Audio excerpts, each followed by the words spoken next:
Get ready with me to get a publishing deal. Howdy everyone, and welcome to the first episode of Get Ready With Me to Get a Publishing Deal.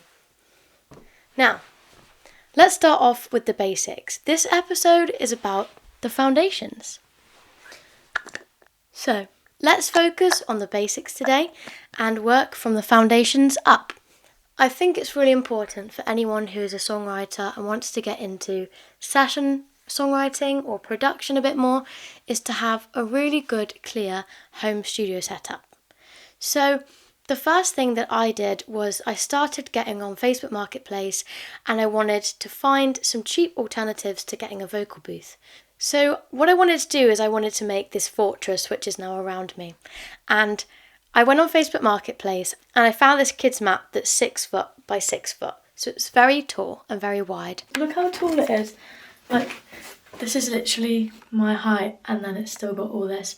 It's basically the same size as my 6 foot door. So I've got a thing, it's about 6 foot. And the aim is basically that it will fit like a triangle and then I will stand in it and like sing. Ah, it's falling on me. I have a hat now. And it's meant to be on the ground and kids play on it. It's got cars all over it, which is really cute. And for anyone that's in rented accommodation, you'll know the struggles of not being able to put much on your wall. Like, I've got some posters and things like that, which is fine, but for the most of the time, you don't really want to stick lots of things on your walls, especially not foam. So I bought this foam from Facebook Marketplace for £10, and I'll show you. So this is the foam. I bought 16 squares of it for a tenner, which is such a good deal because normally they're hundreds of pounds. So I recommend going on Facebook Marketplace or Gumtree or wherever you normally go and see what deals you can find. Basically, I went to this musician's house who was moving house and conveniently needed to sell all these foam. So my first idea was using magnets, and I bought these really small magnets on Amazon. I bought 200 for I think they were £5. I Gorilla Glued the magnets onto a piece of cardboard. And I thought I was really clever because I got some magnetic tweezers and I basically was moving the magnet using the tweezers, and then I would Gorilla Glue down the magnet onto another piece of cardboard and put it onto the foam. And it stopped me from Gorilla Gluing my hands together. Although I still did, which was quite painful really. I had to run straight to the bathroom and take off the Gorilla Glue, and I ended up with a bit of pink on my finger where the washing up gloves I'd been using had stuck to my hand, which was great.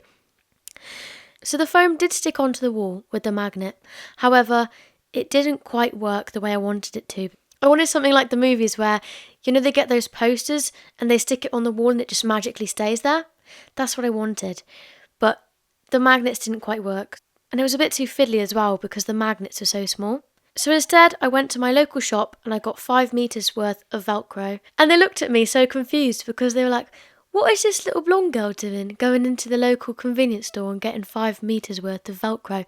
They thought I was so weird. They were like, are you sure you want Velcro? And I was like, yeah, I want 5 meters of it. They're like, you know how long 5 meters is of Velcro? I was like, yeah, I want 5 meters. And actually it was a perfect amount of Velcro. I used all of it. And basically what I did is I got some Velcro and I stuck it onto the back of the kids' playmat and it made a DIY vocal booth, which was great.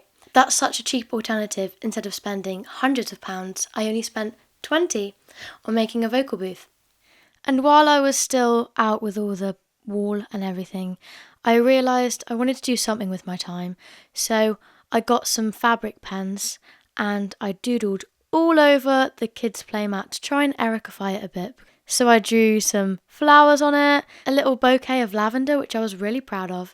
And also I drew some characters like SpongeBob and Patrick and Galinda and Elphaba after getting picked up by a pickup truck because they had a quarrel and broke down, as you would. So I still found the wins, and sometimes you have to kind of pivot slightly and go, okay, I've got my time, it's not really worked out the way I wanted it to, but what can I do instead? La la la la la la la la la la la. Behind me right now, I've got the vocal booth, but I've got it folded in half because I'm sitting down, so I don't need the full 6 foot. So I've got 5 panels worth of the foam stuck onto the wall, and then I've also got a light that I bought off Amazon for £5, which is one of those that you can do lots of different colours, but I've just put it on white. Then this is a flag that I bought for a £5 online. It's just a pink flag just to give a bit of, colour, and also to hide the fact that this is just a wardrobe. And it also gives a little bit of soundproofing to the sides. So if you don't want to use a flag, you can also use a towel or anything that's fabric or absorbent to just put behind you when you're recording will do. And then I've got some cushions behind me, which are from TK Maxx and Asda. And then I've got a blanket underneath me. And actually I'm sat on a shoebox. You know those, I think they're from Dunelm. They're these boxes where you can put your shoes in, and they also double up as a seat. So I'm on that right now, which is really comfy and just feels quite casual. So that's my setup, and then I've got a Canon R8, which is what I'm filming on, and then I've recently bought this new microphone, which is a Shure SM7B, and that was the big investment. So for me personally, I think there's some things you can compromise on and not pay a lot of money on, and then there are certain things that I think you should spend more money on. And for me, the vocal booth and the actual, DIY soundproofing, I think you don't have to have as much money. But I think for microphones, it's worth paying a bit extra. And the same with cameras. But I think it depends what you want to do, really. But for me, I think that it was an investment to get a good quality microphone. And I used to be on the SM58, which is a really good microphone, and I use it a lot for live still. And I think this is good for podcasting and also really good clear sound for vocals. So if you wanted to get like an all-rounder microphone, then this might be the one for you. So I bought this for £300 off the Shure website, which is a lot of money, to be honest. And I squirmed a bit when I bought it, but I think it was so worth it. And it's just a really good compatible microphone, and it does what I want to do.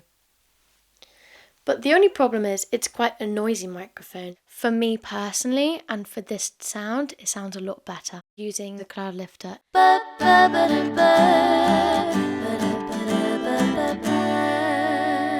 Okay, we're back, and I have now plugged in a cloud lifter, and I'm going to show you what I've done.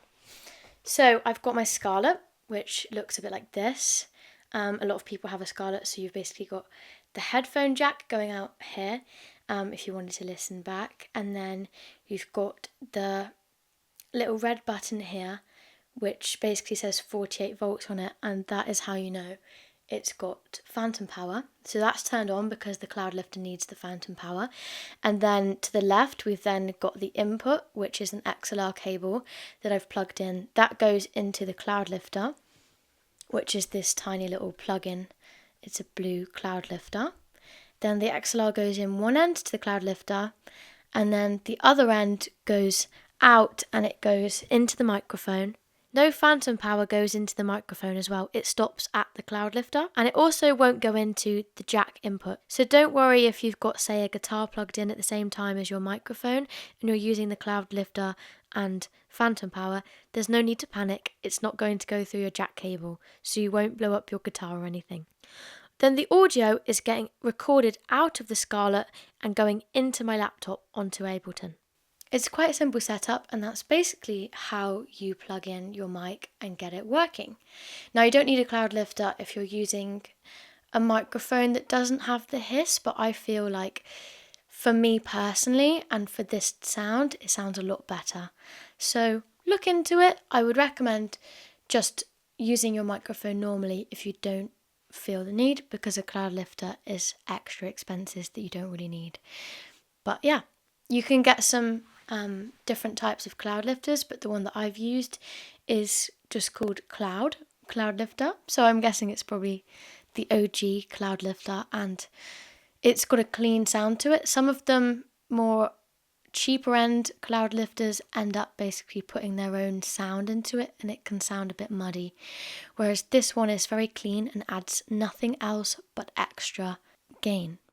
So I hope that helps. This has been the DIY episode of me just setting up everything.